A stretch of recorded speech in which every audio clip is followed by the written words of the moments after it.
네, 뉴스업 시작하겠습니다. 트럼프 미국 대통령의 관세 재인상 방침에 대응하기 위해 미국을 방문했던 여한구 통상교섭 본부장이 조금 전에 귀국했습니다.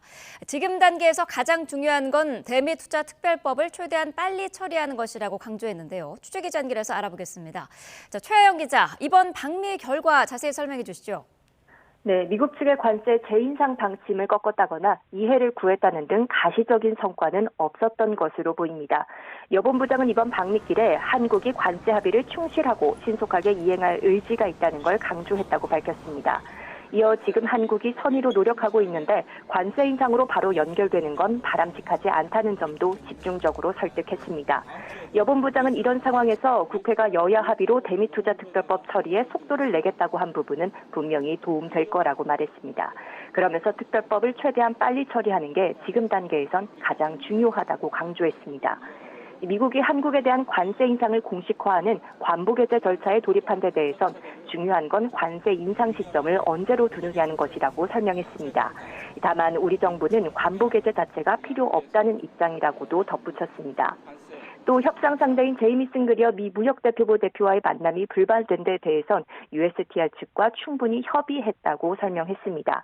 그리어 대표와는 지난 5주 동안 5차례 접촉했고 부대표 등과 3차례 심층 협의를 했다며 다음 주에도 협의를 이어갈 계획이라고 답했습니다. 지금까지 경제부에서 YTN 최하영입니다. 네, 국회는 대미투자특별법 특위를 구성했습니다. 앞으로 한 달 동안 입법 속도전에 나설 텐데 여야 모두 국익을 강조했습니다. 황보혜경 기자입니다. 미국 트럼프 대통령이 한국의 입법 지연을 문제로 콕 집으며 상호관세를 25%로 재인상하겠다고 한 뒤 구윤철 부총리가 두 번째로 국회를 찾았습니다. 대미투자특별법 신속 처리를 요청하기 위해서입니다. 지난해 11월 발의된 대미투자특별법은 첫 관문인 재정경제기획위원회 논의도 밟지 못하고 석 달째 표류하고 있습니다.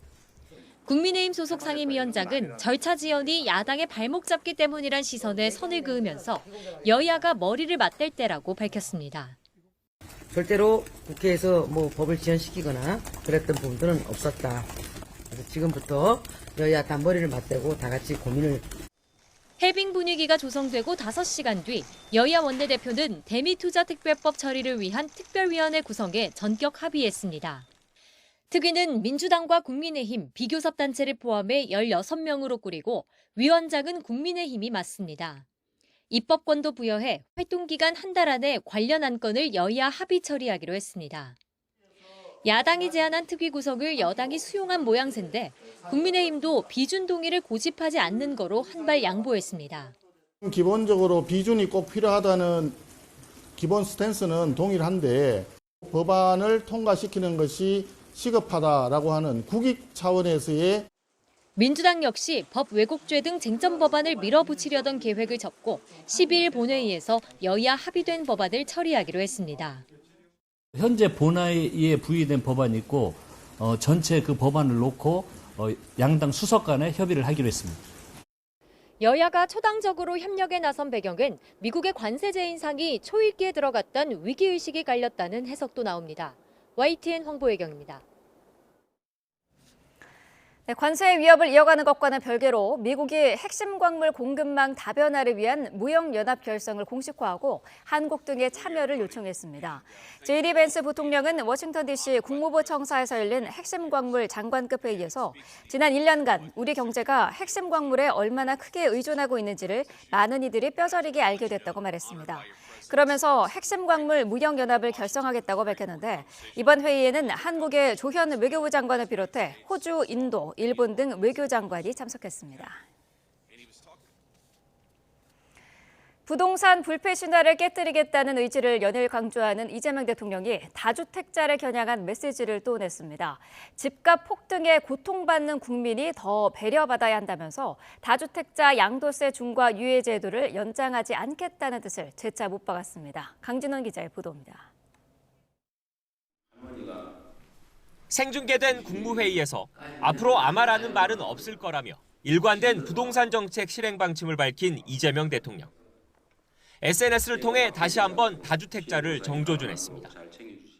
부동산 투기를 하며 또 연장하겠지라는 부당한 기대를 하는 이들보다 집값 폭등에 고통받는 국민이 더 배려받아야 한다고 직격했습니다. 구체적인 이유를 언급하진 않았지만 다주택자의 고충을 조명하는 일부 언론 등을 사정권에 둔 것으로 풀이됩니다. 이 대통령은 다주택자들의 행태를 지적하는 글과 함께 신문의 사설을 공유했습니다. 서울 전역과 경기 12곳이 토지거래 허가구역으로 묶인 상황에서 세입자를 낀 수도권 다주택자는 집을 팔고 싶어도 못 판다는 내용이었습니다. 임대차 계약 기간이 남아있다면 양도세 중과 유예가 끝나는 5월 9일 전에 집을 처분하는 게 쉽지 않단 건데 이 대통령은 다주택자들에게 그 책임을 물었습니다. 4년 전부터 매년 종료가 예정됐는데 대비를 안 하고 있었느냐는 취지로 꼬집었습니다. 다주택자 양도세 중과는 작년에 이걸 연장할 때 1년만 한다. 올해 5월 9일이 끝이다. 이건 이미 명백하게 예정된 거 아닙니까? 이 대통령은 또 대통령의 집값 안정화 의지에 서울 강남 3구에서 매물 수천 개가 쏟아졌다는 내용의 기사도 SNS에 올렸습니다. 효과가 없다, 매물이 안 나온다는 엉터리 보도가 많다며 이런 허위 보도를 하는 이유가 뭐냐고 따져 묻기도 했습니다. 이 대통령이 부동산 정책 관련 강경 메시지를 계속 내는 건 코스피 5천 공약 조기 달성 등 국정 운영 자신감을 바탕으로 일각의 회의론을 불식시키려는 의도도 깔린 것으로 보입니다. YTN 강진원입니다. 김윤덕 국토교통부 장관이 임대주택 중심 정책만으로는 집값 안정이 어렵다는 지적에 대해서 인식이 바뀌면 얼마든지 달라질 수 있다고 말했습니다. 정부가 129 대책에서 발표한 6만 가구의 공급량 상당수는 임대 물량이 될 것으로 보입니다. 최두희 기자입니다. 김윤덕 국토교통부 장관이 서울의료원 남측 부지 사업장을 찾아 수도권 주택 공급 속도전에 나섰습니다. 정부는 앞서 129 대책에서 한국토지주택공사가 소유 중인 이 부지에 주택 518가구를 조성하기로 했습니다. 김 장관은 임대주택이 집값을 잡는 데 역부족이라는 지적에 대해 인식이 바뀌면 달라질 수 있다고 강조했습니다.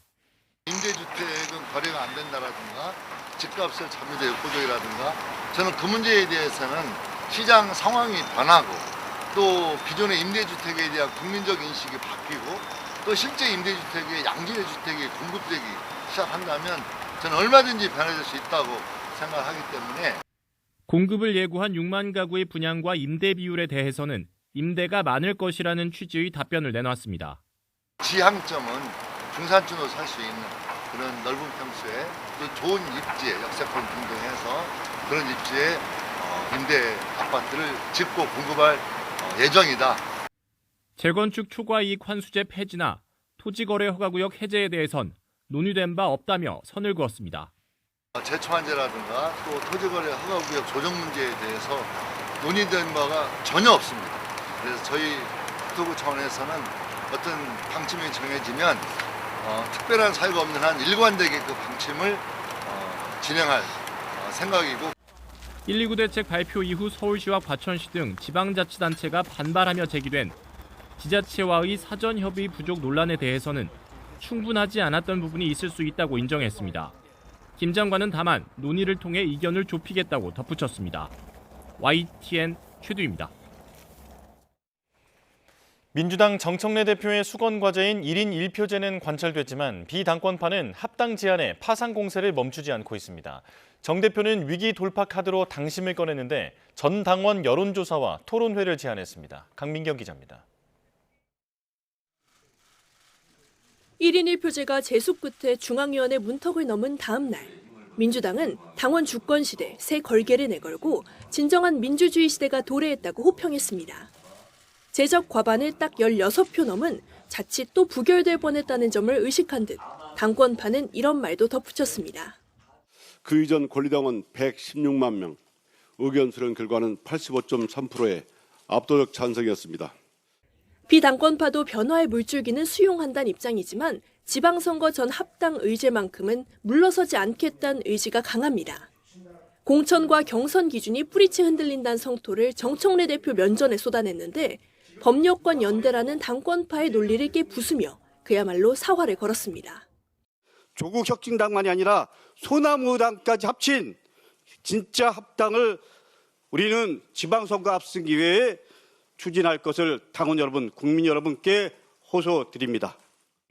이현주 최고위원은 활 시위를 합당 파트너인 혁신당 조국 대표를 향해 겨눴습니다. 혁신당 주변에선 마치 민주당을 조국 대표 대통령 만들기의 수단으로 여기는 듯한 발언이 나온다면서 조국과 정청래, 양당 대표를 동시에 타격했습니다.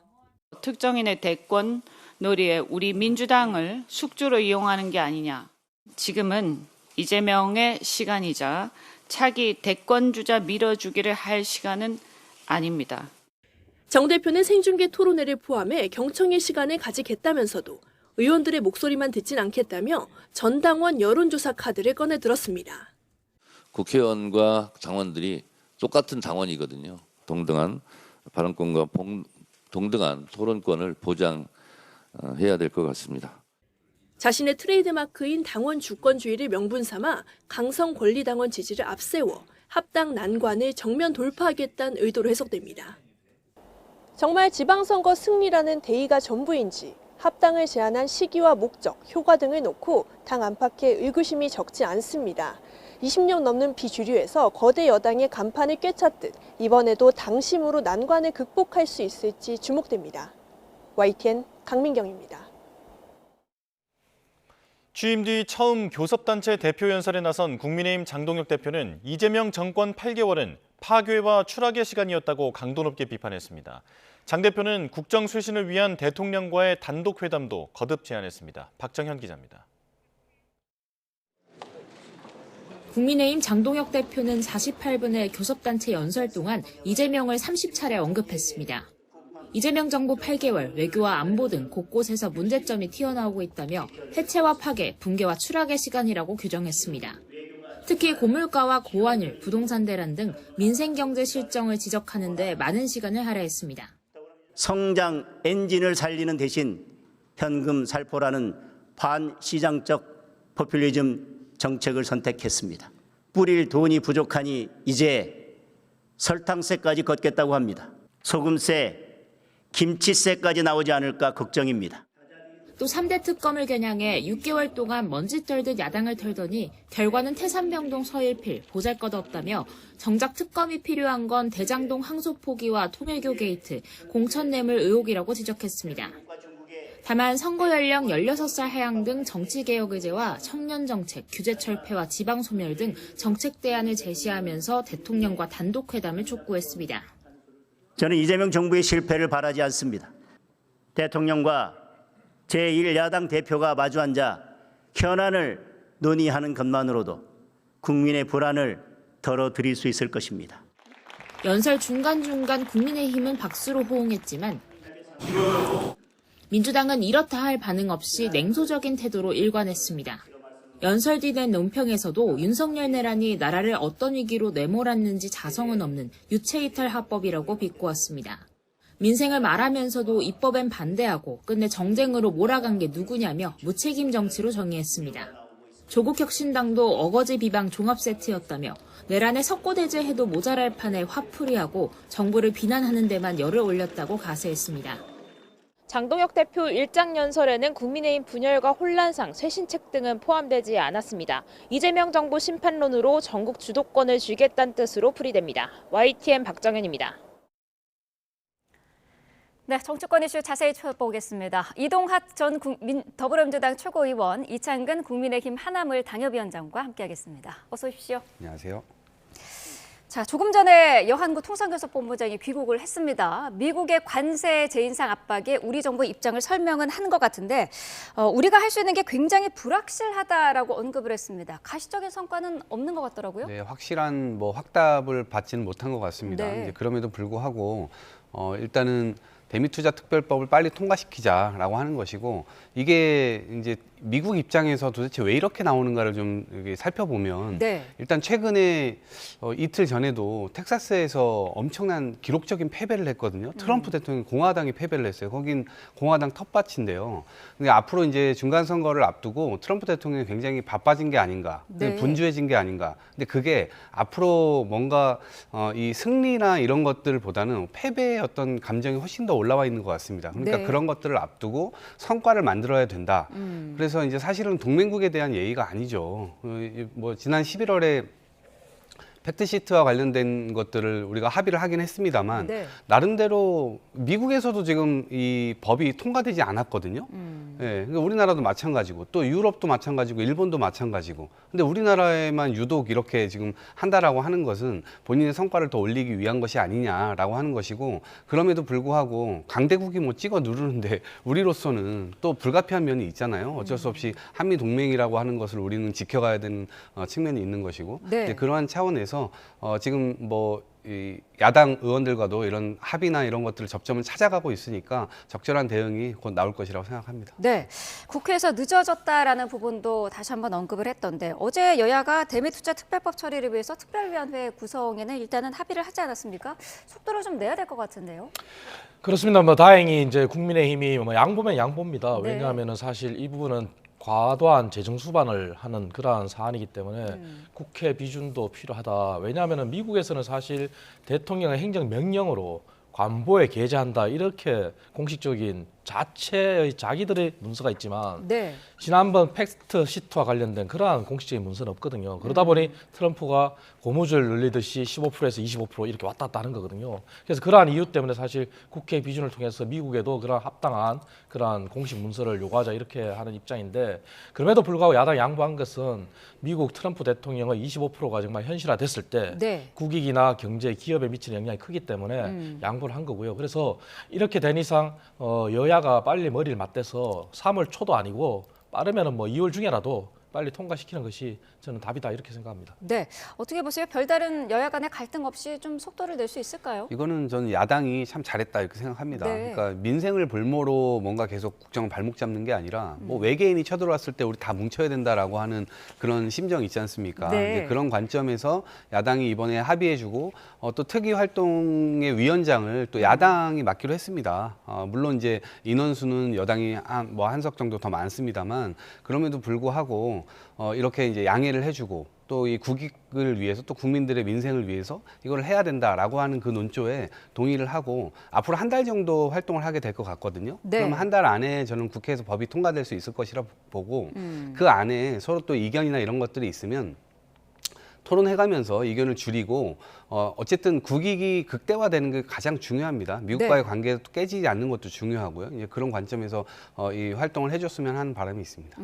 이렇게 지금 관세 문제를 비롯해서 정치권 합의가 필요한 사람들이 있기 때문에 어제 국민의힘 장동혁 대표가 교섭단체 대표연설에서 영수회담, 단독 영수회담을 이재명 대통령에게 다시 한번 제안을 했거든요. 이번에는 받아들일 가능성이 있을까요?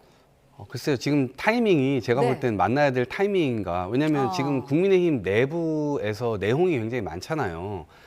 내부 리더십도 바로 세워지지 않은 것 같고요. 네. 그리고 사실은 지난번에 1월 달에 이 뭐 연찬회를 하면서 사실 다 당대표들 다 함께 식사하자라고 네. 대통령이 한번 모신 적이 있잖아요. 근데 장동혁 대표는 그때부터 단식을 시작하면서 그 자리에도 오지 않았거든요. 근데 이제 대통령을 만나자고 하는 것이 뭐 무슨 정말 민생에 대한 이야기를 제일 앞세워가지고 그런 이야기들만 하자라고 하면은 네. 대통령이 받아줄 법도 한데 여당을 공격하기 위한 뭐 이 특별법 같은 거 계속 얘기를 하고 있잖아요. 특검하자 이런 거. 근데 이제 사실은 그거는 저는 국민의힘이 전략을 잘못 선택하고 있다라고 생각을 하는데 네. 보통은 살을 주고 상대방이 뼈를 치는 게 이 공격의 어떤 전략 포인트인데 국민의힘의 경우는 민주당의 살을 치기 위해서 본인들의 뼈를 자꾸 내주는 상황이 돼버려요. 뭐 통일교 특검하자고 하는데 신천지가 훨씬 더 많이 나오고 있고 또 통일교 역시도 국민의힘과 관련된 게 너무나 많고 뭐 이런 것들로 하다 보니까 전략이 자꾸 꼬이는 거죠. 그래서 대통령을 뭐 만나서 뭐 그렇게 할 게 아니라 실제로는 국민의힘 내부를 좀 단합시키고 네. 그 단합된 힘을 통해서 민생에 신경을 쓴다라고 하는 신호를 국민들께 주면 저는 충분히 국민의힘이 지금의 활로를 다시 되찾아갈 수 있다라고 생각하는데 뭐 그저께 귀국했던 전한계 씨라든가 고성국 씨라든가 이런 분들이 뭐 전두환 찬양하고 이런 얘기들을 계속해서 나오고 있는데 그런 얘기들이 나오면 제가 볼 땐 국민의힘을 지금 만나야 될 수 있는 상황이 대통령으로서는 굉장히 좀 아닐 것 같다는 생각이 듭니다. 아직은 때가 아니다라고 얘기를 하셨는데 장동혁 대표가 오늘 홍익표 정무수석과도 만나지 않습니까? 이 영수회담에 대해서 구체적인 논의도 하지 않을까 싶은데요. 당연히 해야 되고요. 뭐 야당의 상황을 말씀하셨는데 야당은 정부와도 상대를 해야 되고 여당과도 상대를 해야 돼요. 하지만 여당은 당정이라 그래가지고 당정 일치. 그래서 결국 하나로 볼 수 있지 않습니까?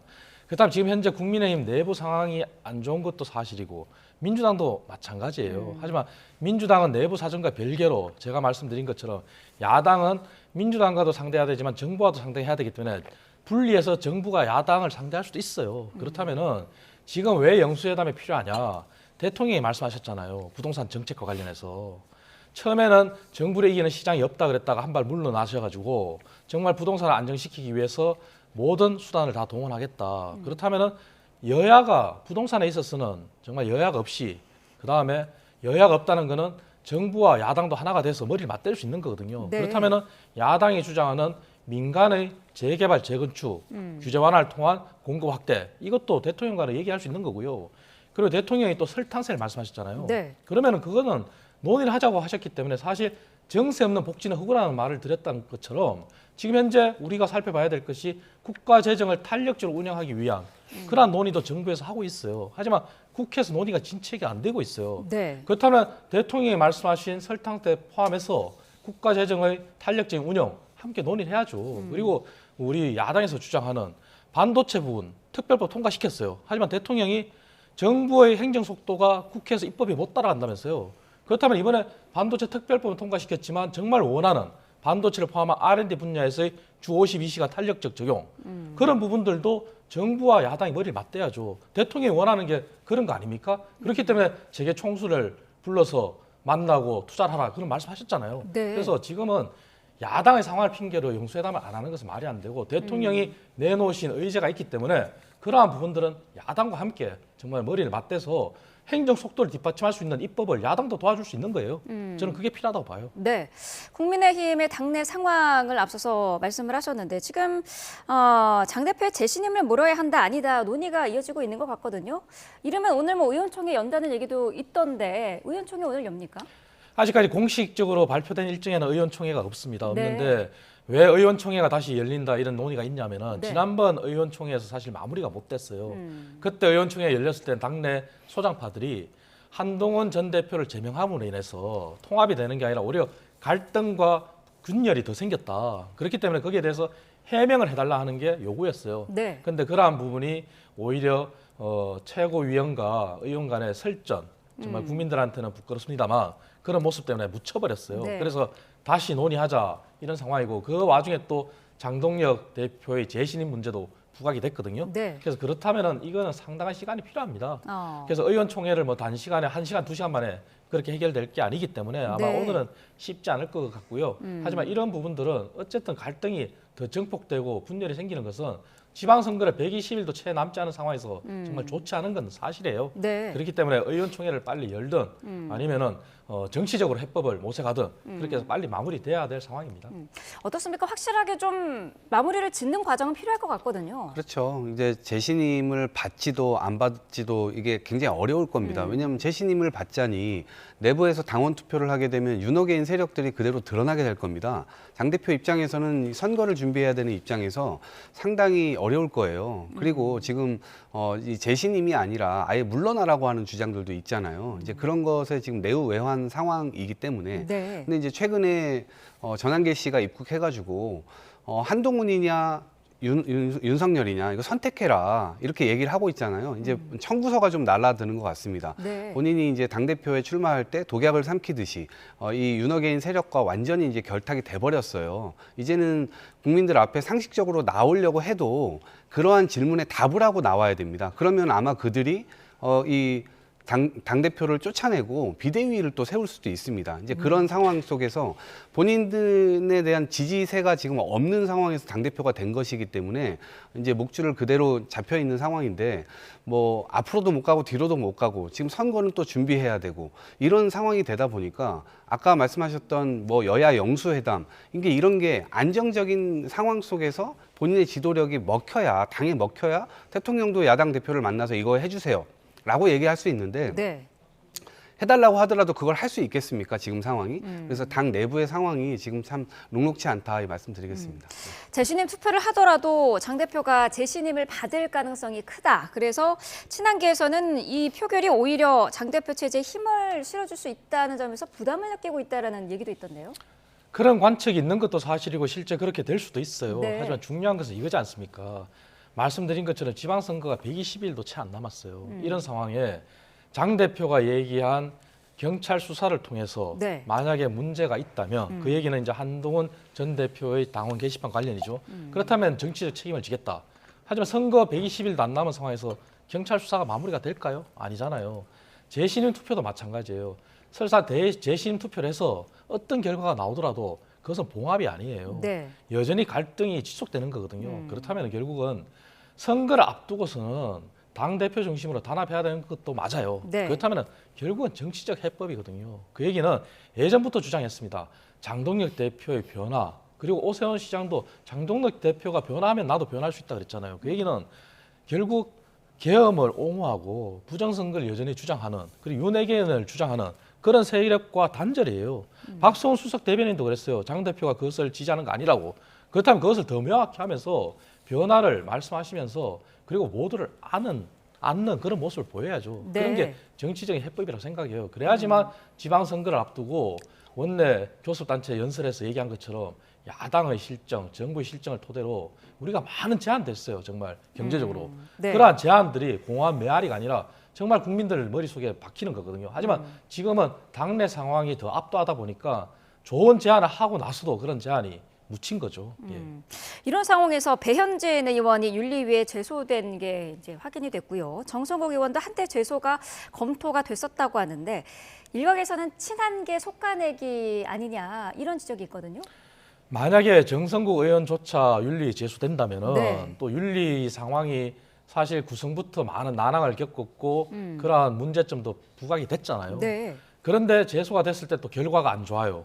그렇다면은 우리가 우려했던 현실이 정말 실제가 현실이 되는 거죠.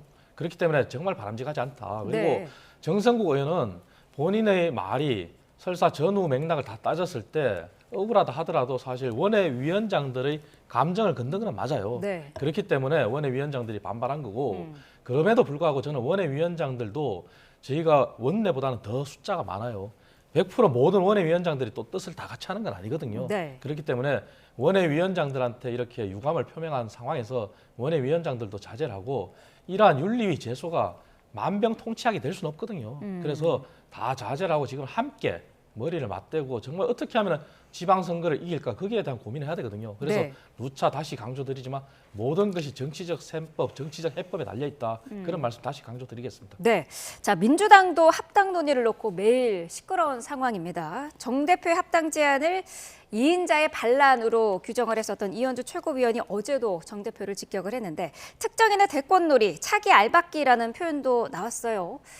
혁신당의 조국 대표를 말하는 거였을까요? 네, 아마도 그렇게 보입니다. 네.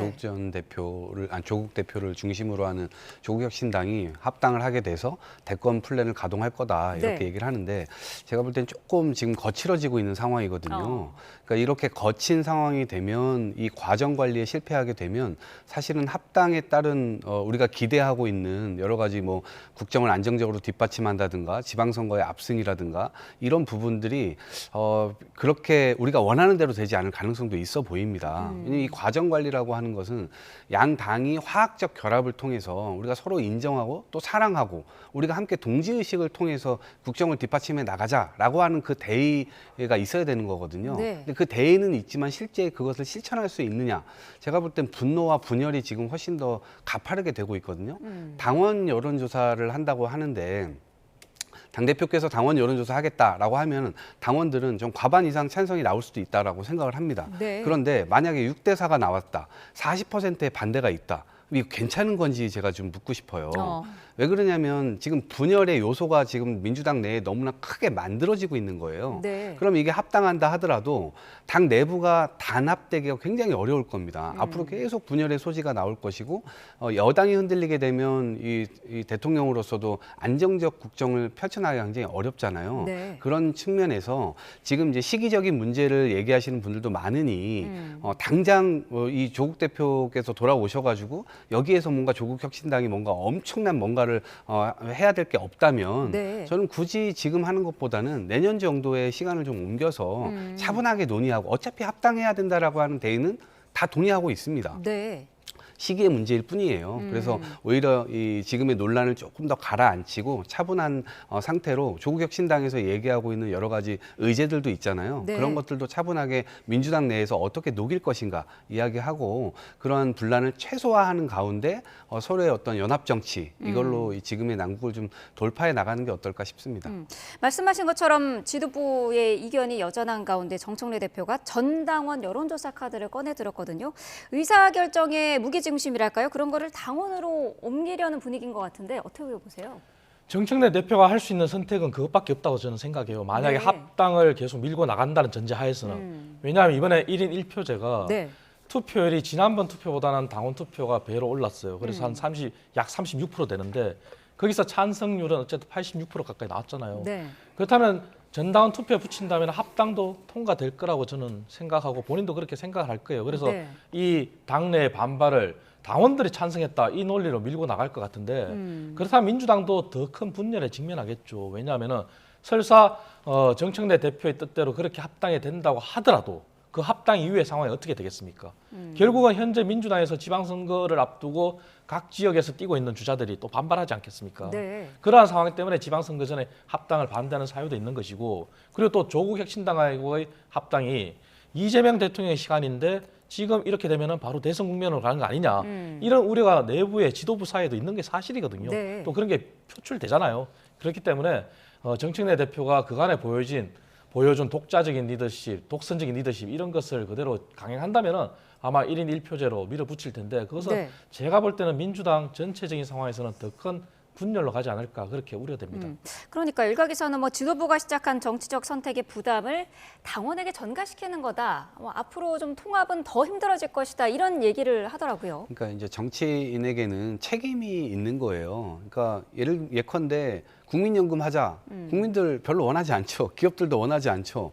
그런데 이 정치인이 그거를 결단하고 책임을 지는 겁니다. 그래서 해야 되는 거예요. 해야 네. 되는 건 해야 되는 거죠. 그런데 그런 선택을 할 때마다 나는 선택을 안 하고 당원들에게 다 넘기는 선택을 한다면 그러면 도대체 리더는 왜 필요할까? 이런 이제 생각이 들게 하는 대목이죠. 물론 당원들의 마음을 좀 이해하고 또 이들의 의견을 적극적으로 듣겠다라고 하는 태도는 정치인으로서 매우 중요하다고 생각합니다. 근데 네. 이런 중요한 문제를 당원들에게 다 맡겨가지고 그대로 결정하는 대로 나는 따르겠다라고 하는 것은 제가 볼 때는 조금 무책임한 태도로 보일 수가 있기 때문에 오히려 그냥 이거를 강행하는 것보다는 왜냐하면 이렇게 해가지고 이 과정에서 파열음이 나오면 실제로 그게 도움이 안 되는 거예요. 네. 그래서 뿅 하고 우리가 사랑하자라고 해서 뿅 하고 사랑할 수 있다면 너무 좋겠지만 지금 그렇게는 되기가 어려운 상황이니까요. 네. 이 과정 관리에 조금 더 신경을 써줬으면 좋겠다. 그런 관점에서 당대표께서 이현주 최고위원도 만나고 강득구 최고위원도 만나고 황명순 최고위원도 만나고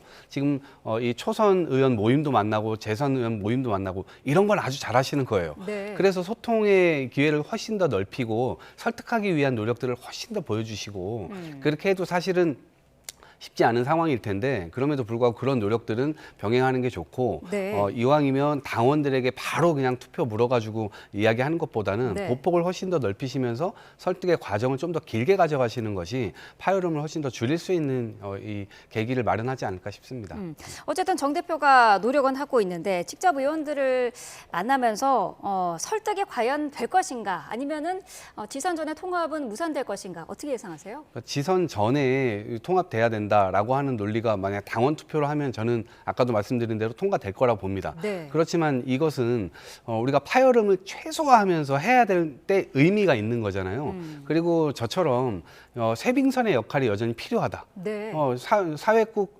사회권 선진국이라고 하는 거, 그다음에 개헌이라든가, 그다음에 토지 공개념 문제라든가 이런 것들은 민주당 내부에서 논의를 하기 시작하면 굉장히 지지부진할 겁니다. 근데 쇄빙선의 역할로 따라서 민주당 본체가 같이 그 쇄빙선에 따라서 좀 늦게 움직이더라도 결국 네. 그쪽으로 움직일 수 있는 계기가 결국 쇄빙선으로부터 만들어지는 거거든요. 근데 쇄빙선이 사라졌다.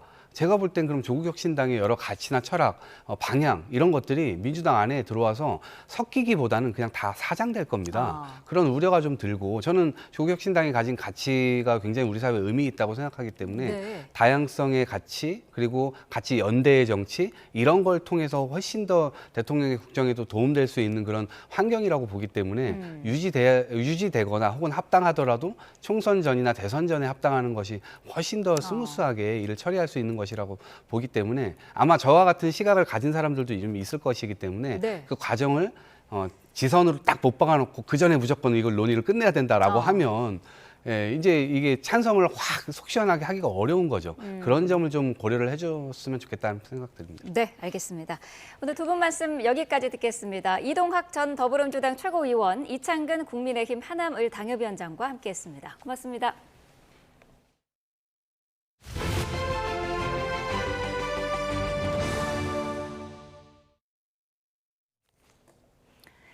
인천의 중증 장애인 시설 색동원에서 발생한 성폭력 의혹과 관련해 핵심 피의자인 시설 원장이 두 번째 경찰 조사를 받았습니다. 색동원 측은 피해 진술이 담긴 심층 조사 보고서를 공개하지 말아달라고 강화군에 요청했는데 피해자 측은 진실을 감추려 한다며 반발했습니다. 표정호 기자의 보도입니다. 중증 장애인 시설 색동원 원장 A씨는 약 6시간에 걸친 조사를 마치고 카메라 앞에 모습을 드러냈습니다. A씨는 성폭행 혐의를 인정하는지 등 취재진 질문엔 아무런 답도 하지 않았습니다. 입소자들 성폭행한 혐의 인정하십니까? 19명 이외에 추가 성폭행 혐의도 있습니까? 19명 성폭행 당했다는 보고서 나왔는데 동의하십니까? A씨는 다수의 여성 중증 장애인에게 생활 지도 등을 빌미로 성관계나 성행위를 강요한 혐의 등을 받고 있습니다. 경찰은 A씨를 상대로 성폭행 혐의는 물론 학대와 보조금 유용 등 제기된 의혹 전반에 대해 집중 추궁했습니다. 앞선 심층 조사에서 색동원 장애 여성 19명은 A씨로부터 성적 피해를 입었다고 진술했고 경찰도 여성 장애인 20명에 대한 조사를 모두 마쳤습니다. 경찰 조사가 속도를 내고 있는 가운데 색동원 측은 되려 피해자 심층 조사 보고서를 공개하지 말아달라고 강화군에 요청했습니다. 강화군이 피해자 측의 이의 신청을 받아들여 당사자에게 보고서를 부분 공개하기로 한 데 대해 반대 의사를 밝힌 건데 피해자 측은 강하게 반발했습니다. 피해자 측은 색동원이 수사에 협조하기는커녕 범죄 사실을 은폐하려 하고 있다며 강하게 비판했습니다. 경찰은 A씨에 대한 조사를 마친 뒤 구속영장 신청 여부를 적극 검토할 걸로 보입니다. YTN 표정호입니다. 하고 있는 김병헌 위안부법 폐지 국민행동 대표. 경찰 조사 다음 날인 어제 청와대 앞에서 기자회견을 열었습니다. 이 자리에서 이재명 대통령의 사과를 요구하며 또 위안부 피해자들을 모욕하는 발언을 이어갔는데요. 위안부를 모독하지 않았습니다. 제가 한 일이라고는 36년째 이어지고 있는 위안부 사기극의 중단과 위안부 사기극의 상징인 소녀상을 철거하라고 요구한 것뿐입니다. 일본군을 상대로 한 성매매 여성을 마치 일본군에 의해 강제로 끌려가 참혹한 생활을 한 전쟁 범죄 피해자인 양 호도하며 국민과 국제사회를 속이고 있습니다. 기자회견엔 위안부 피해자들을 모욕하고 강제 동원을 부정해온 뉴라이트 인사들도 집결했는데요. 대학 강의 중 위안부는 매춘이라는 발언으로 재판을 받았던 류석준 전 연세대 교수와 반일 종족주의의 저자인 이영훈 전 서울대 교수도 마이크를 잡고 궤변에 힘을 실었습니다. 자료에 근거하지 않고 집단적으로 소리만 치면 진실이 되는 이 한국의 정신문화에 심각한 문제가 있다. 누구나 중국 기자들이 야 이게 무죄가 되는 거냐고 취재를 해서 알려야 될 거 아니에요, 뭐를. 어떻게 해서 승질만 내고. 류 전 교수는 김병헌 대표의 경찰 출석 당시 기자와의 설전을 문제 삼는 발언을 한 건데요. 경찰 수사가 속도를 내자 뉴라이트 인사들이 결집해 압박에 나선 것으로 보입니다. 같은 날 주한 일본 대사관 앞에선 1738번째 수요 시위도 열렸습니다. 정의기억연대는 표현의 자유를 마치 무소불위의 방패처럼 휘두르며 피해자 모욕을 일삼는 이들에 대한 강력한 처벌을 촉구했는데요. 국회도 대응에 나섰습니다. 일본군 성노예제 피해자에 대한 허위 사실을 유포할 경우 최고 5년 이하 징역에 처하도록 하는 내용의 법안이 국회 관련법 소위를 통과했습니다. 피해자들이 직접 법적 대응에 나서기 어려운 상황이기에 국가가 나서서 대응해야 한다는 공감대가 형성된 덕분인데요. 개정안이 국회 문턱을 넘으면 이렇게 억지 주장과 궤변으로 위안부 피해자들을 모욕하는 일이 사라질 수 있을지 주목됩니다. 다음 소식입니다. 경기 시흥에 있는 SPC 삼립 시화 공장에서 불이 나 3명이 다친 가운데 화재 원인 규명을 위한 합동조사가 진행됐습니다. 경찰과 소방당국은 공장 3층에 있는 제빵기계 근처에서 불이 시작된 것으로 보고 오늘도 추가 감식을 이어갈 방침입니다. 조경원 기자의 단독 보도입니다.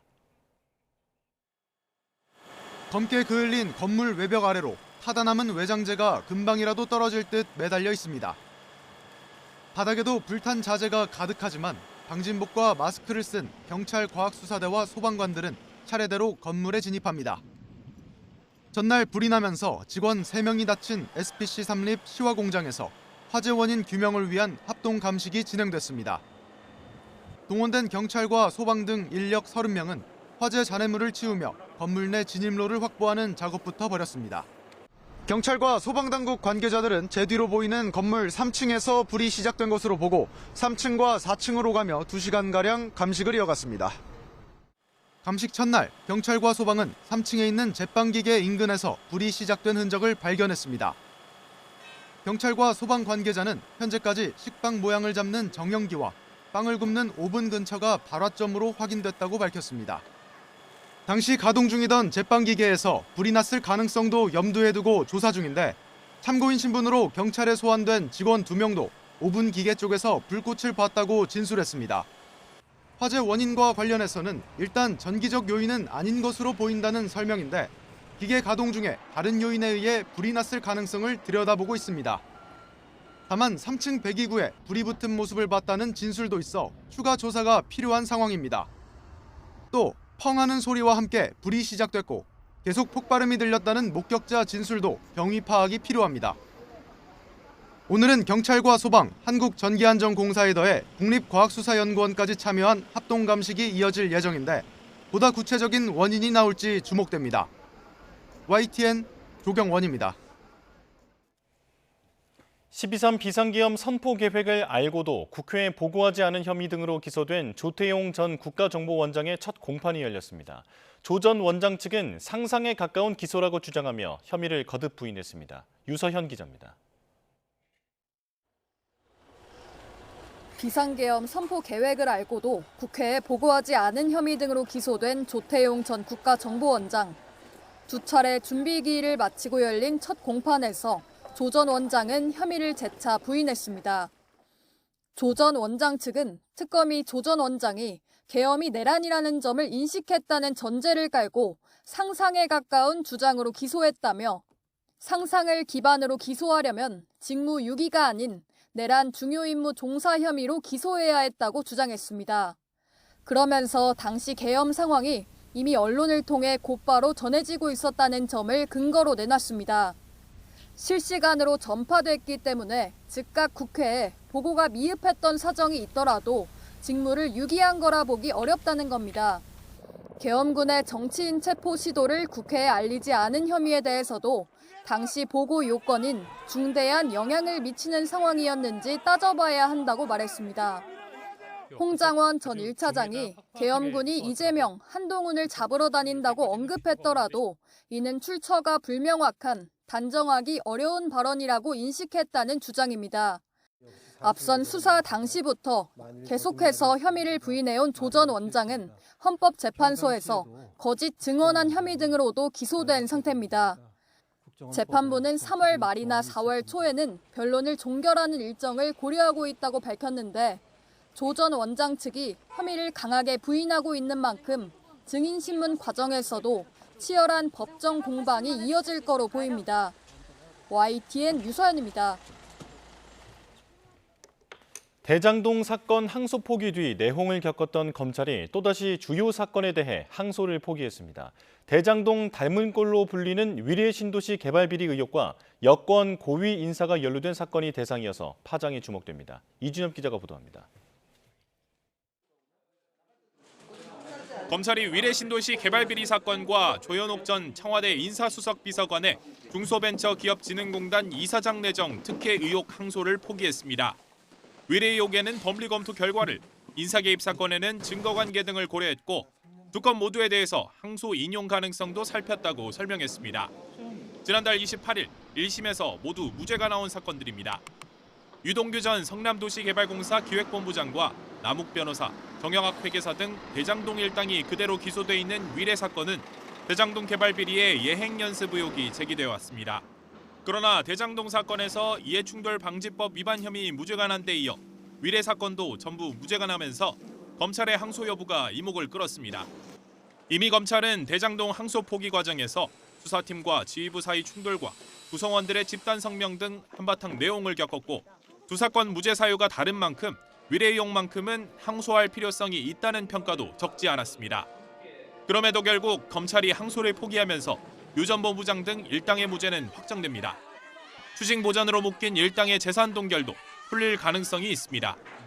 또 성남시장이었던 이재명 대통령이 위례 사업으로 일당에 211억 원 이익을 안겨줬다는 재판이 현재는 중단돼 있지만 향후 영향이 불가피합니다. 여기에 더해 검찰의 항소 포기 결정으로 조현옥 전 수석의 무죄도 사실상 확정 수순에 들어갔습니다. 정부가 검찰권 절제를 강조하고 있지만 여권 인사가 연루된 주요 사건에서 항소 포기가 반복되고 있다는 점을 두고는 따가운 시선이 이어질 것으로 보입니다. YTN 이준엽입니다.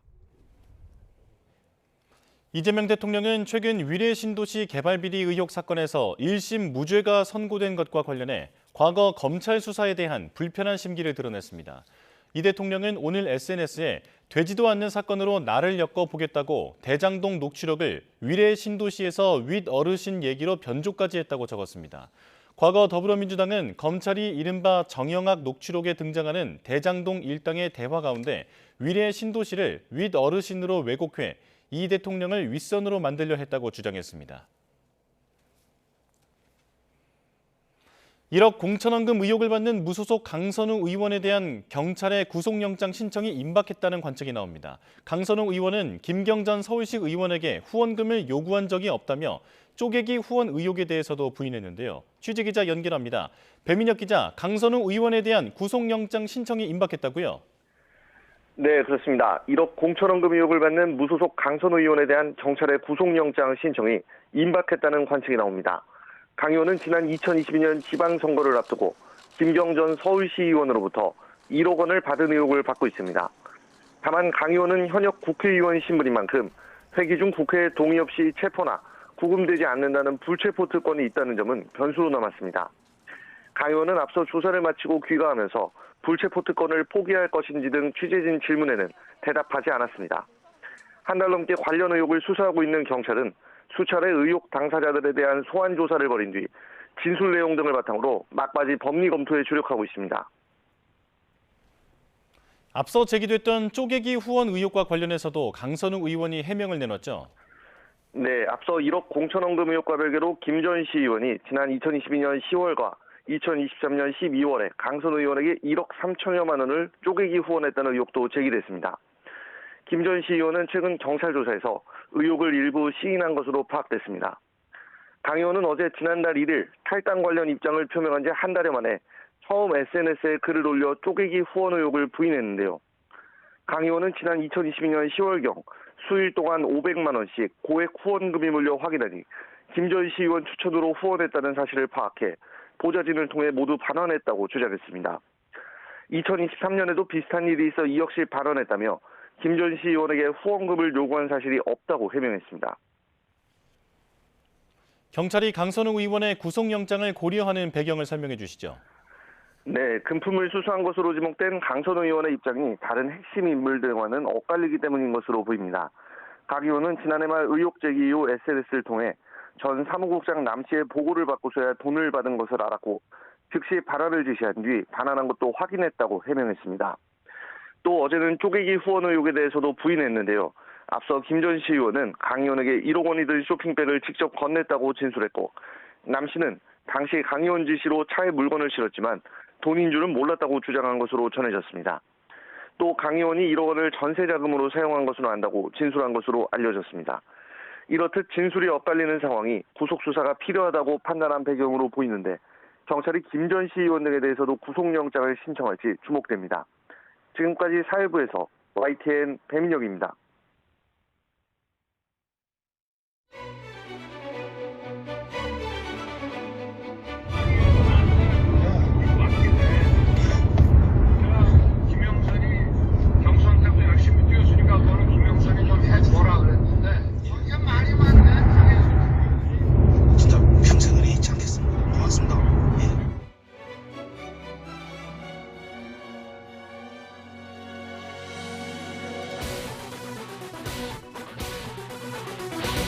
또 강혜경씨한테 줬고 강혜경 씨가 4명한테 준 거예요. 그 중요한 나를 위해서 뭐 했냐 이거. 엄청 대가로 가져왔으니 왜 걔들이 돈을 갚지? 내가 갚아야 되는 거 아니에요? 그래서 미래한국이 이 범죄 사실이 모든 게 가부가 맞아요.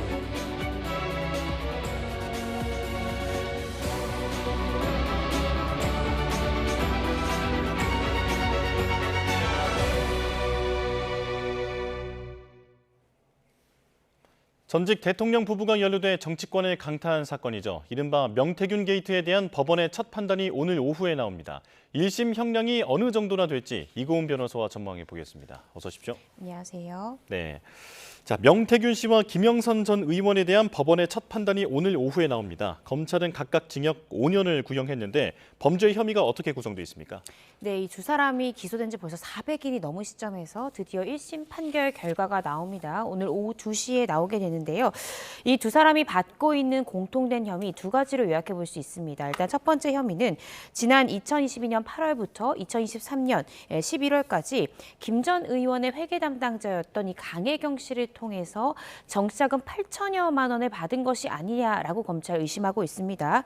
특히 이 해당 금원이 2022년 국회의원 보궐선거와 2년 뒤에 있었던 22대 공천에 이 총선의 공천을 대가로 돈을 주고받았다라고 검찰은 보고 있는 것이고요.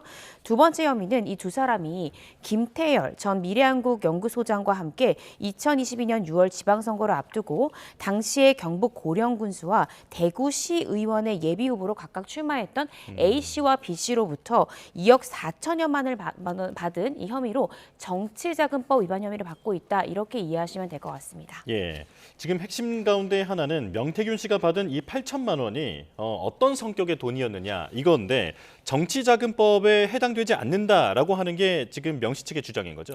네, 그렇습니다. 지금 검찰에서는 이 부분이 정치자금으로서 작용을 했다라고 의심하고 있고 그 핵심 증거로 실제로 명 씨가 윤 전 대통령과 통화했던 녹취록을 들고 있습니다. 김영선 의원 살려주세요라고 명 씨가 윤 전 대통령한테 이야기를 했더니 윤 전 대통령이 내가 하여튼 이 공관위원장인 윤상현 의원한테 한 번 더 얘기해놓겠다라는 녹취록을 근거로 해서 결국 이 8천만 원이 정치자금일 수밖에 없다. 공천을 밀어주는 대가로서 받은 금원이다라고 검찰은 보고 있는 것이고요. 다만 명 씨 측에서는 이 해당 금원이 내가 급여로서 받은 것이다라고 명 씨는 주장하고 있습니다. 네. 그 근거로 김 전 의원이 강 씨에게 이 명태균 씨의 월급은 좋냐라고 언급했던 부분들이 있기 때문에 내가 받은 돈은 정치자금의 성격이 아니라 급여라고 명 씨는 주장하고 있는 것이고요. 반면 김 전 의원은 강 씨에게 내가 빌린 돈을 변제받은 대여금의 성격이다라는 취지로 주장하고 있어서 과연 이 8천만 원의 성격을 정치자금으로 볼 것이냐 아니면 명 씨나 김 전 의원이 주장하는 것을 사실로 볼 것이냐 이 부분이 가장 큰 쟁점이다라는 생각이 듭니다. 네, 맥락으로 보면 어떤 대가성이 있었던 것으로 보이긴 합니다만 명태균 씨 측의 주장처럼 그 월급이라는 표현이라든지 이런 걸 보면 명 씨 측의 주장도 일리가 있어 보이거든요. 재판부는 어떻게 판단할까요? 강혜경 씨의 진술이 굉장히 중요할 것 같습니다. 그간 강혜경 씨가 수사 과정에서도 그렇고요. 재판 과정에서도 적극적으로 진술에 협조를 했고 또 관련된 물증까지 적극적으로 제출을 한 바 있기 때문에 단순히 피고인 신분인 명 씨의 진술 내지는 김 전 의원의 진술로만 법원이 판단하는 것이 아니라 그 외에 객관적인 증거들을 아마 종합적으로 고려해서 판단하지 않을까 싶습니다. 예.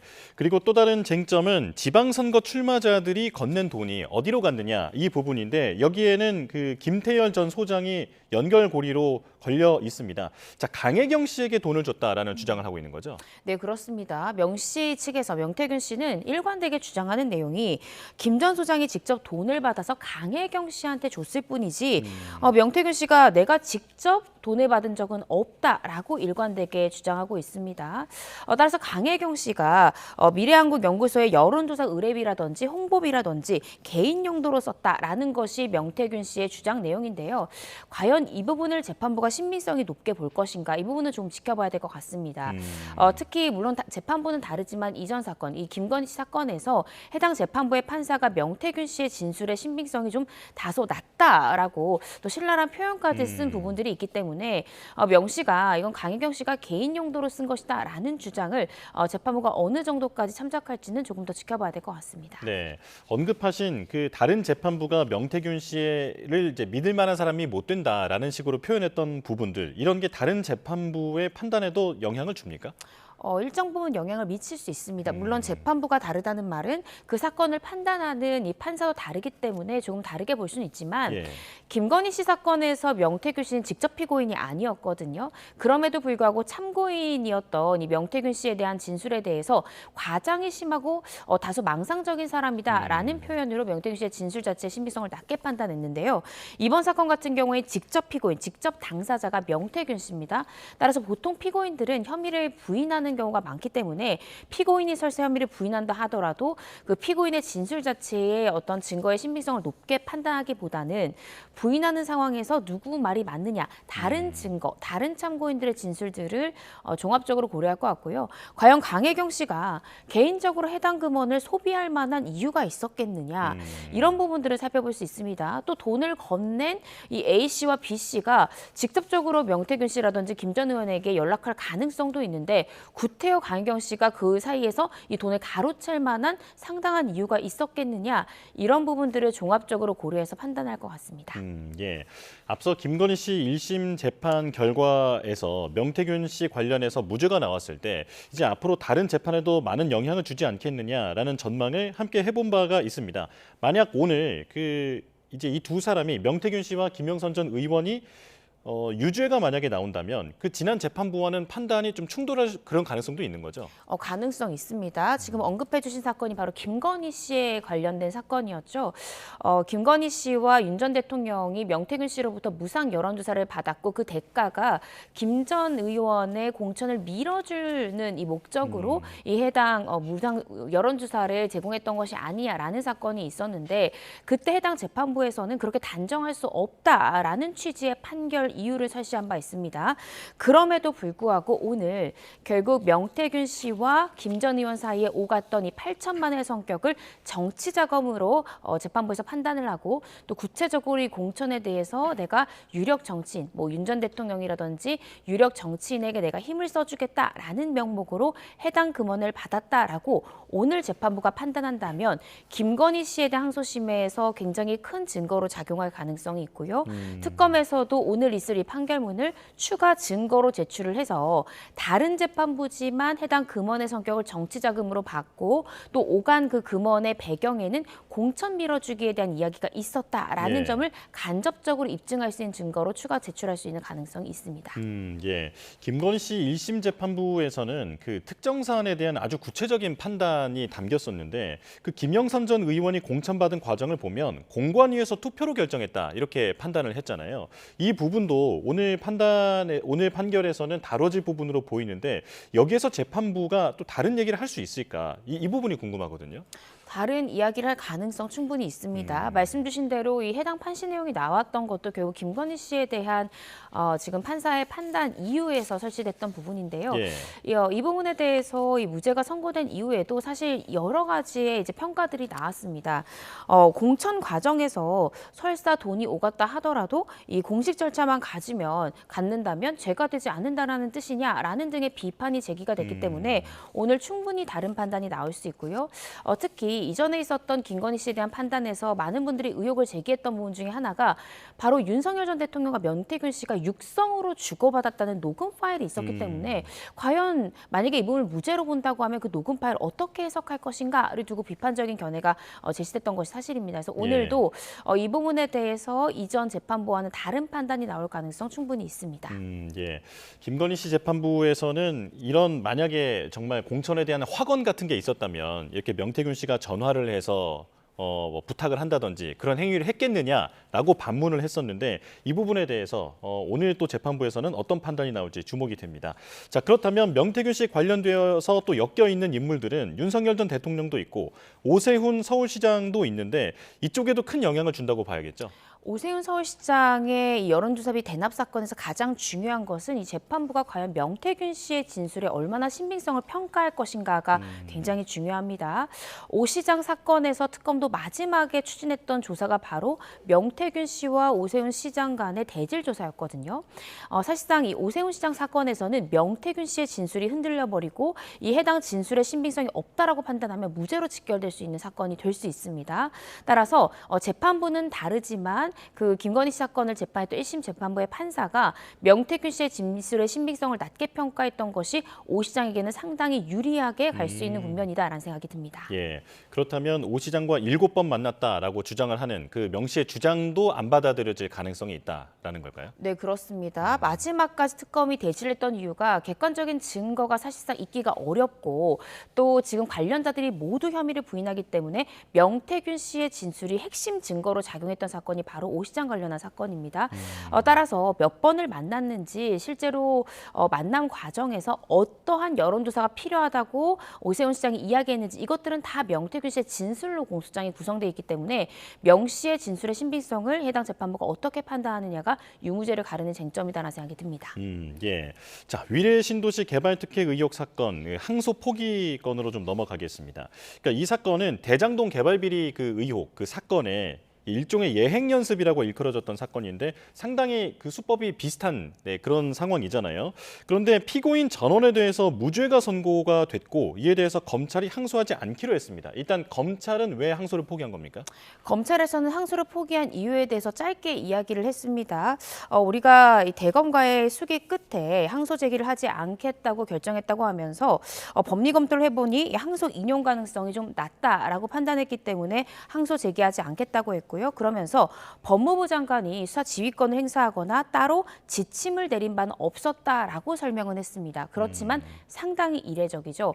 왜냐하면 지금 이 해당 사건에 대해서는 일부 무죄도 아니라 전부 무죄가 선고된 사건이었고 전부 무죄가 선고된 이후에 판결문을 보니 항소하더라도 인용될 가능성이 낮다고 판단해서 항소 제기를 하지 않겠다라는 것은 애초에 그렇다면 검찰이 되지도 않는 사건에 대해서 기소했다라는 것을 스스로 자인하는 것이냐 라는 의혹이 또 충분히 제기될 수도 있거든요. 통상적으로 검찰의 항소에 관한 지침을 보시면 구형량이 2분의 1 미달했을 때도 항소하도록 되어 있지만 무죄가 선고됐을 때는 당연히 항소하는 것이 사실 지침에 맞거든요. 물론 이례적으로 예를 들어서 중요 증인들의 증언이 재판 과정에서 변경됐다라든지 여러 구체적인 상황 변경이 있는 경우에는 항소를 포기할 수 있지만 굉장히 이례적입니다. 이 사건 같은 경우에 많이 언론에서 다수 다뤄지기도 했었고 그럼에도 불구하고 전부 무죄, 심지어 이 추징 금액에 대해서도 받아들여지지 않은 그런 상황 속에서 이 무죄 사건에 대해서 전부 항소를 포기한다라는 것은 상당히 이례적이다라는 생각이 듭니다. 이 검찰 출신이시니까 이런 경우에 지금 검찰 내에서는 분위기가 어떨지 좀 어떻게 추정이 되세요? 사실 대장동 일당 사건에 대해서도 이 추징 금액에 대해서 제대로 받아들여지지도 않았고요. 일부 무죄에 난 사건에 대해서 항소를 전격적으로 포기하면서 검찰 내부에서도 내용이 있었거든요. 왜 이 사건에 대해 상수를 포기하느냐, 이 추징 액수에 훨씬 미달하는 금액이다라는 등의 일선 검사들의 반발이 있었는데 이번 위례 신도시에 대한 이 전부 무죄 사건에 대해서도 충분히 내용이 있을 수 있는 상황이다라는 생각이 듭니다.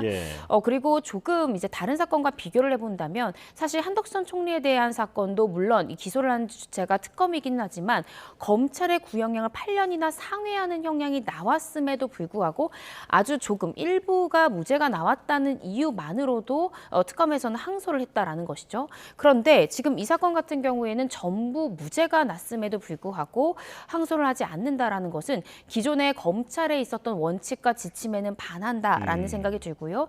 그런데 이 부분에 대해서도 검찰이 납득할 만한 이유를 이야기하는 것이 아니라 그 이유로는 어떻게 생각하면 원리 원칙에 해당하는 항소 인용 가능성 등을 고려해서 항소 제기하지 않겠다라는 것은 사실 국민들이 받아들이기엔 다소 좀 어려운 이유가 아닌가라는 생각이 듭니다. 이재명 대통령도 법리상 되지도 않는 사건이다라고 지적을 해놓은 상황인데 지금 이런 상황에서는 사실상 검찰이 그 기소를 잘못했다라는 식의 그 시인하는 그런 모습이 좀 되다 보니까 이제 앞으로의 어떤 그런 반발이라든지 이런 부분에 대한 가능성은 또 혹시 어떻게 보십니까?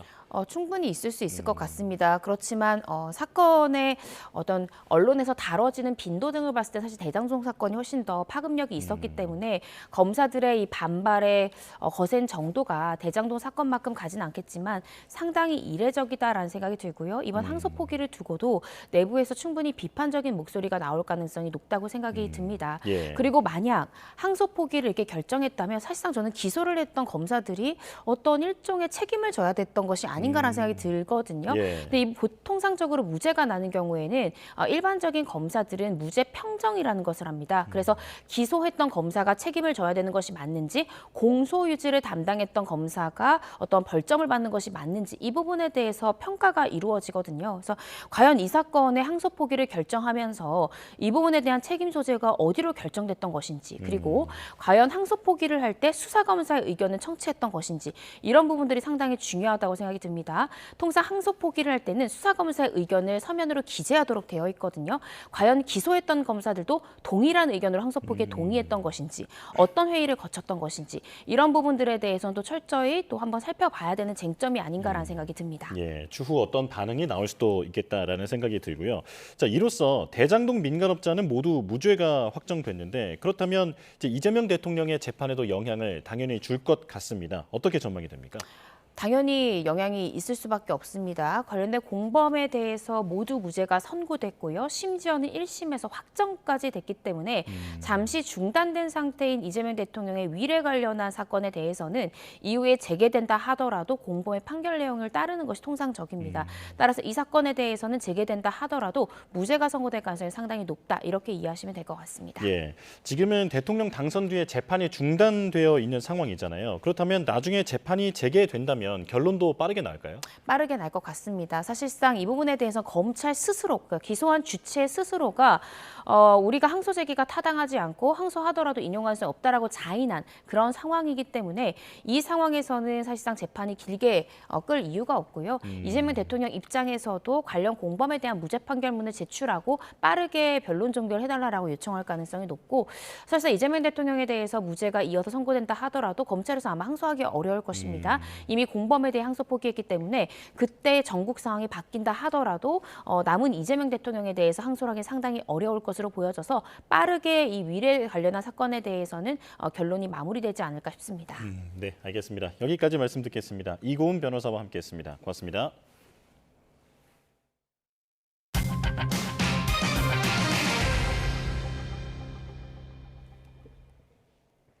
미국과 이란 간의 고위급 회담이 좌초 위기를 겪은 끝에 결국 열리게 됐습니다. 아바스 아라그치 이란 외무장관은 현지 시간 4일 X에 짤막한 글을 올려 미국과의 핵회담이 6일 오전 10시 무스카트에서 열릴 예정이라며 필요한 모든 준비를 해준 오만 형제들에게 감사하다고 말했습니다. 이란 국영 IRNA 통신도 이에 대한 보도를 웹사이트 헤드라인에 게재했습니다. 미국 트럼프 행정부도 아라그치 장관의 언급처럼 튀르키예가 아닌 오만에서 이란과 고위급 회담을 할 것이라고 확인했다고 AP통신 등이 백악관 당국자를 인용해 보도했습니다. 이 당국자는 이란의 장소와 형식 변경 요청 이후 여러 아랍 국가 지도자들이 트럼프 행정부의 회담을 좌초시키지 말 것을 설득했다고 전했습니다. 미국과 이란의 핵 협상 조율이 원활하지 않다는 소식에 국제 유가는 3% 넘게 급등했습니다. 아이스 선물 거래소에서 브렌트유 선물 종가는 배럴당 69.46달러로 전장보다 3.16% 올랐습니다. 뉴욕 상품 거래소에서 서부 텍사스산 원유 선물 종가는 배럴당 65.14달러로 전장 대비 3.05% 상승했습니다. 국제유가는 미군이 이란 주변에 군사력을 대폭 증강한 가운데 미국과 이란 간 대화를 통한 해결 전망에 따라 가파르게 오르내리는 모습입니다. 증시 보겠습니다. 코스피는 어제 미국 증시의 약세에도 5,370선에 안착하며 신고가를 기록했습니다. 특히 삼성전자는 역대 최초로 시가총액 1,000조 원을 돌파하기도 했는데요. 코스닥 지수도 상승 마감한 가운데 우리 증시의 오늘 성적표는 어떨지 주목됩니다. 개장 화면 함께 보겠습니다. 자, 코스피 5,300선을 뚫고 신고가를 내고 있는 상황에서 오늘 흐름은 어떨지 주목됩니다. 자, 하지만 오늘은 긴장감이 흐르는데요. 코스피가 2.24% 내린 5,251.03포인트로 개장했습니다. 간밤에 뉴욕 증시에서 AI 소프트웨어 종목을 중심으로 기술주의 폭락이 나왔는데요. 오픈 AI의 대항마로 불리는 엔스로픽이 출시한 서비스가 AI 서비스를 대체할 수도 있다라는 공포가 들이우면서 기술주 폭락 장세가 이어졌습니다. 자, 이로 인해서 반도체 수요도 줄어들 가능성이 나오면서 반도체주를 중심으로 약세를 보이는 것으로 해석이 되는데요. 자, 코스닥도 1.07% 내린 1,137포인트로 개장했습니다. 자, 현재 상황 한번 정리해 보겠습니다. 코스피는 현재 1.88%, 1.86% 내린 5,271포인트를 기록하고 있고 코스닥은 1,135포인트, 현재 1.23% 빠진 상황입니다. 자, 환율도 보겠습니다. 원달러 환율은 연일 변동성을 이어가고 있는데 오늘은 10.85 오른 1,461원으로 개장했습니다. 자세한 개장 상황은 이어지는 뉴스에서 전해드리겠습니다. 지난해 우리나라 고령자 10명 가운데 7명은 은퇴 뒤에도 여전히 일을 한 것으로 집계됐습니다. 지난 1983년 통계를 작성하기 시작한 이래 가장 높은 수준입니다. 염혜원 기자입니다. 은퇴 뒤에도 여전히 일하는 고령자 숫자가 지난해 사상 최다였던 거로 집계됐습니다. 고용노동부 통계를 보면 지난해 55세에서 64세까지의 고용률은 70.5%로 지난 1983년 통계 작성 이래 처음으로 70%를 돌파했습니다. 고령자 고용률은 2007년 60%를 넘어선 이후 코로나19를 지나 2022년부터는 60% 후반대에서 계속 상승하고 있습니다.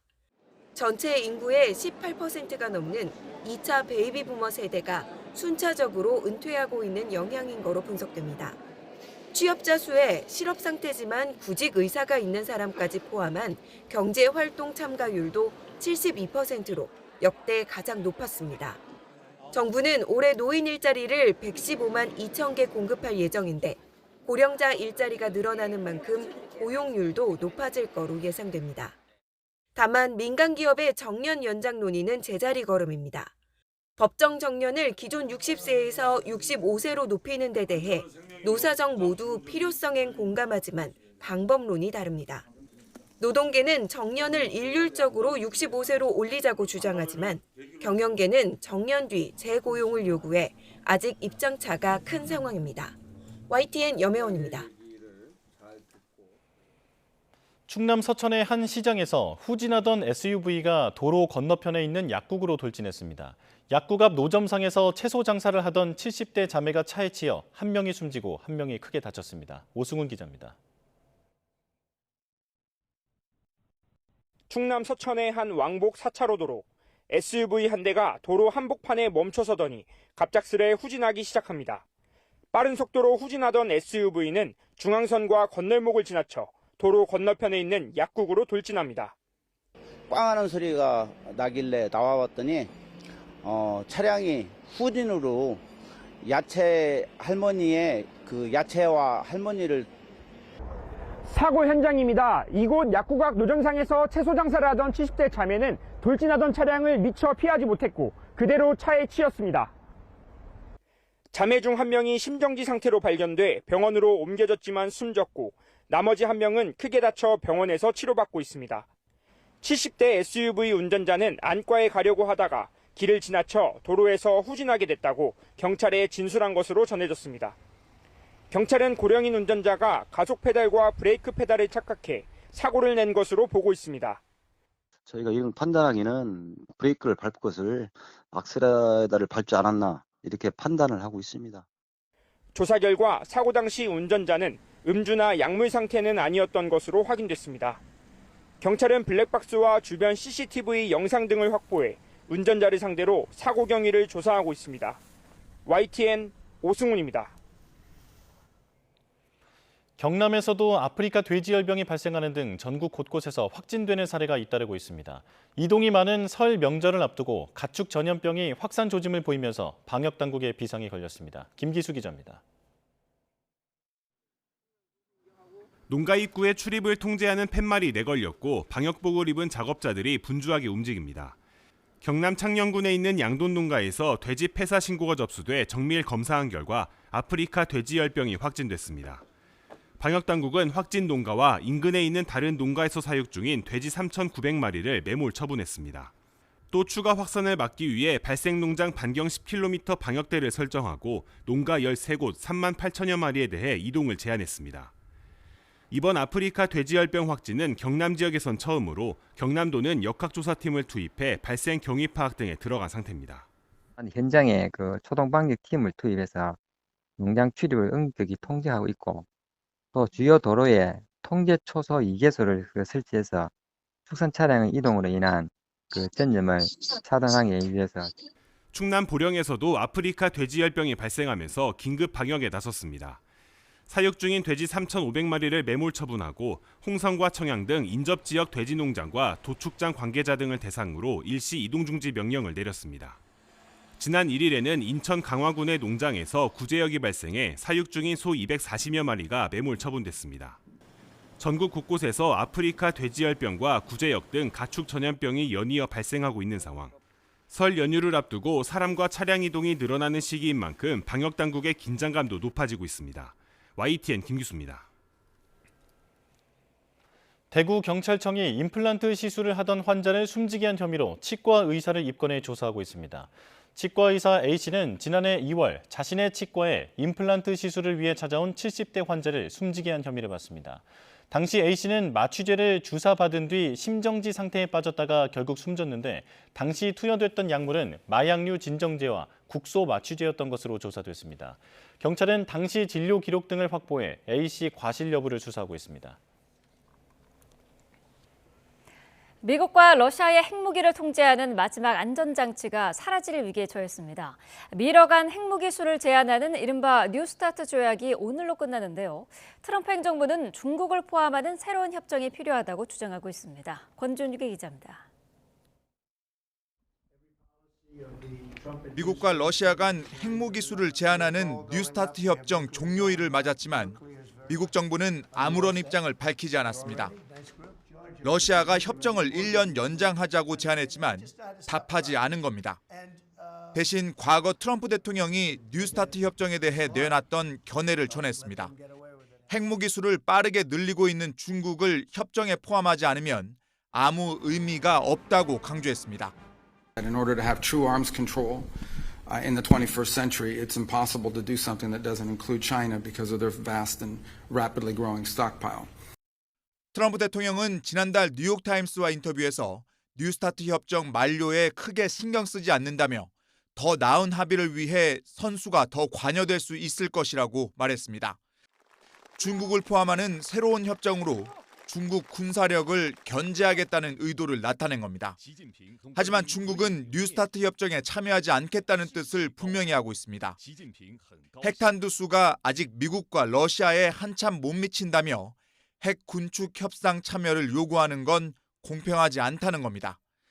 크렘린궁은 푸틴 러시아 대통령이 시진핑 중국 국가주석과 전화통화에서 뉴스타트 종료 이후 상황을 논의했다고 전했습니다.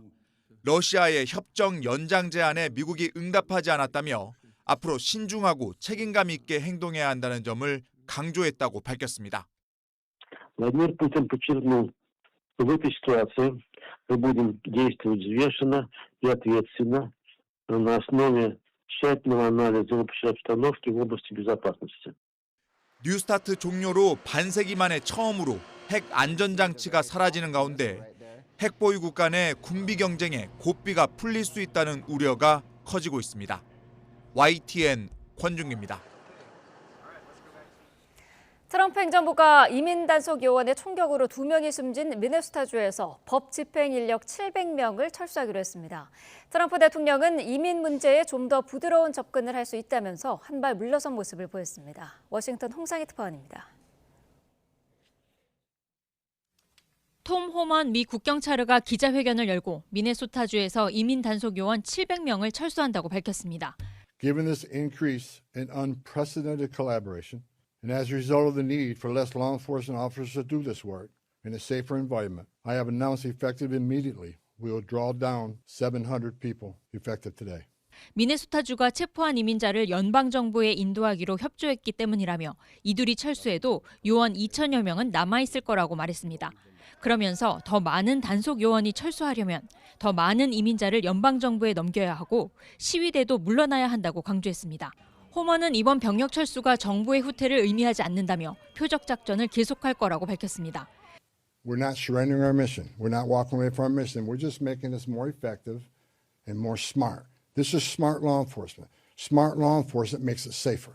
팀 월즈 미네소타 주지사는 철수 결정을 환영한다면서도 주 정부 주도로 르네국과 알렉스 프레티의 총격 사망 사건 수사가 이루어져야 한다고 강조했습니다. 월스트리트저널은 스티븐 밀러 백악관 부비서실장이 강경한 이민 단속을 주도하고 있다고 보도하면서 트럼프 대통령이 지난해 조지아주에서 일어난 한국인 근로자 체포 작전을 몰랐다고 보도했습니다. 한국인 300여 명이 체포됐을 당시 브라이언 캠프 조지아 주지사가 전화로 석방을 요청했지만 트럼프 대통령이 체포에 대해 몰랐다고 말했다는 겁니다. 트럼프 대통령은 NBC와의 인터뷰에서 이민 문제에 있어 좀 더 부드러운 접근을 할 수 있을 거라고 말했습니다. 미 전역으로 번지고 있는 이민 정책 반대 시위와 지지율 하락에 출구 전략에 나선 모습입니다. 워싱턴에서 YTN 홍상입니다. 오늘도 추위 걱정은 내려놓으셔도 좋겠습니다. 오늘 서울 아침 기온이 영상 2도로 평년 수준을 7도가량 크게 웃돌았는데요. 한낮 기온도 8도까지 오르면서 비교적 온화하게 느껴지겠습니다. 다만 대기 상황이 좋지 않습니다. 현재 서울을 비롯한 전국 곳곳에 공기가 탁한 만큼 호흡기 건강관리에 유의해 주시기 바랍니다. 현재 전국 대부분 지역의 하늘빛이 흐린 가운데 낮까지 중부를 중심으로는 약하게 빗방울이 떨어지거나 눈이 날릴 수 있겠습니다. 대기가 정체하면서 현재 전국 대부분 지역의 초미세먼지 농도가 짙게 나타나고 있습니다. 늦은 오후부터는 중국발 스모그까지 유입되겠고 중서부 지역은 밤한때 대기질이 매우 나쁨 수준까지 치솟겠습니다. 먼지는 내일 새벽부터 청정한 공기가 유입되며 점차 물러날 것으로 보입니다. 오늘 낮 기온은 평년 수준을 5에서 7도가량 웃돌겠습니다. 서울 8도, 광주 13도, 부산과 대구는 14도까지 오르겠습니다. 다만 밤사이 찬 공기가 밀려오면서 내일부터는 다시 추위가 강해집니다. 다가오는 주말에는 영하 10도를 밑도는 매서운 한파가 기승을 부릴 전망입니다. 동해안을 중심으로 건조 경보가 발령 중인 가운데 바람도 무척 강하게 불고 있습니다. 산불 등 화재 사고가 발생하지 않도록 불씨 관리 철저히 해주시기 바랍니다. 지금까지 YTN 윤수빈입니다. 뉴스원 목요일 순서 마칩니다. 내일 다시 뵙겠습니다. 고맙습니다.